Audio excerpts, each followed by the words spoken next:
لا بالنسبه لعبد الفتاح طاغوتي مش يرد عليه، فهمني.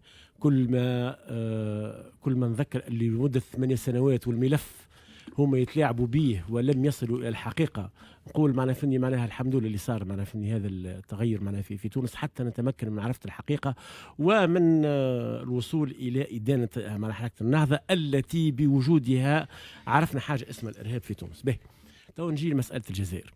شوف يا جماعه باش نقول حاجه قد تكون معناها موجعه، لكن ردوا بالنا. الصراعات متاعنا في تونس التي خرجت عن كل الحدود وكل معناها الأعراف يا أخوي نقبلوها في صراعنا الداخلي.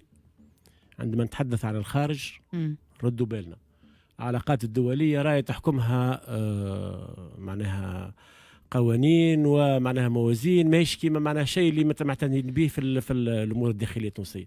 نحب نحكي شوية على الجزائر. تفضل. الجزائر راهي اللي ما يفهمش الحكاية هذه وخلينا معناها النعرات الواحد. الجزائر راهي الجزائر معناها فهمني هي المنطقه اللي فيها لي باسان فيرسون تاع الوديان التونسيه الكل، باش ما تنساش الناس.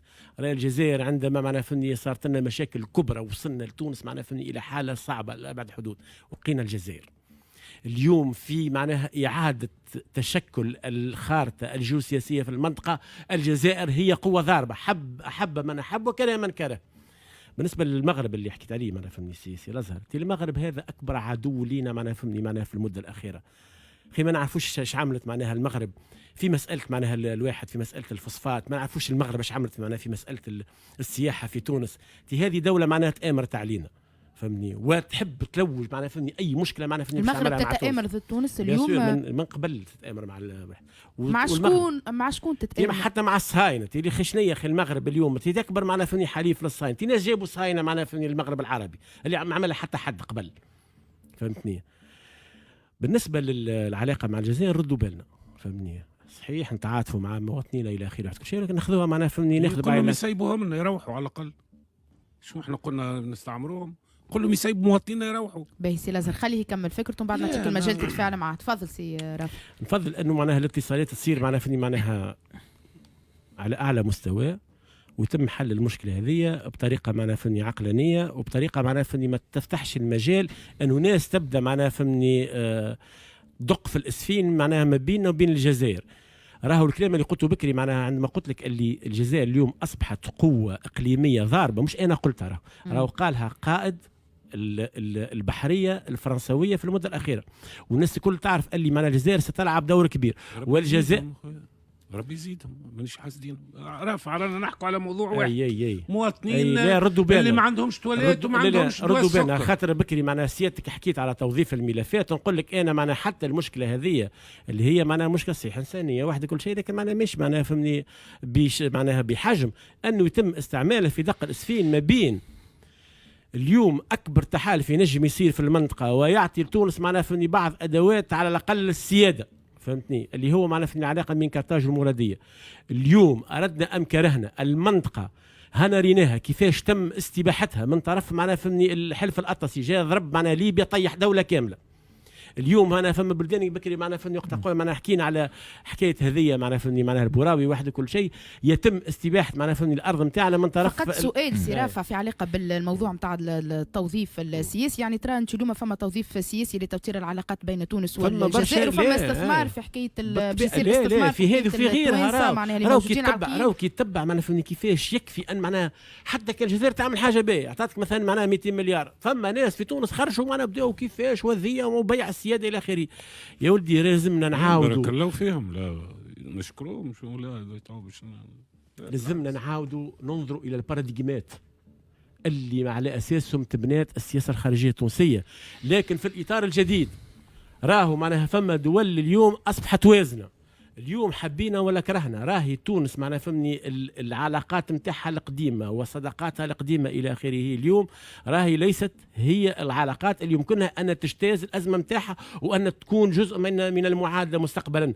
فرنسا كيف وصلت عملت العمليه هذه نتاع بوراوي في تونس اللي الناس اليوم معناها قاعدين معناها فهمني حتى حل المشكله مع الجزائر حتى كل شيء انا نحل مع فرنسا المشكله هذه.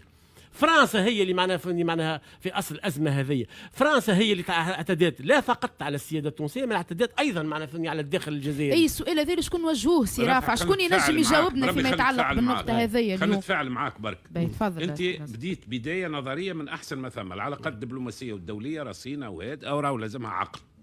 قديش عندك من مواطن يعيشوا في فرنسا؟ شعب كامل اكثر من الدوله القطريه والبحرينيه والطلعه شنو هو؟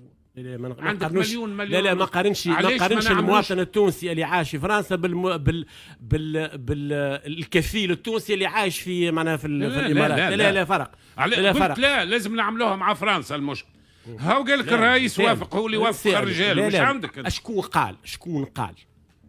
قال هذه هي المشاكل. كارثه اخرى اذا ما في بالوش والمراه خرجت عليها كارثه. وزير الداخليه ما يعرفش والرئيس ما يعرفش والمراه هزوها خرجوها. علاش كارثه؟ ما عندناش دوله، عمليه استخباراتيه، ما عندناش اجهزه، عمليه استخباراتيه خرجت من المطار مش زودياك، عمليه استخباراتيه. ولو موند جريده لو موند اللي معناتها تملكها قطر. بربي خلينا معناها نقول لك نبدلوا الباراديغمات وانت مازلت شدد لي معناها في لو موند، ولا تقول لي انا نخرج من افريقيا معناها تابع معناها. ما كذبوش توانسه، كلامك انت ما قالوش قطر وما كذبوش. مش معناها نقبل معناها فهمني ببعض معناها الاقاويل التي معناها فهمني. اي سي رافع هوني مش كان لازم على الدوله التونسيه انها تخرج وتتكلم باش هالفرضيات وهالكلامات وهالمقالات اللي قاعده تكتب من بينها اللي تكتب في جريده لو موند يتنحى ونعرفوا الحقيقه اليوم. منطقه الدوله مش كما منطقه المخابرات، مش نفس الشيء. فرنسا كانت تحضر في العمل هذه من قبل، راهي نحكي له عليها بكري معناها وتعدينا عليها مرور الكرام.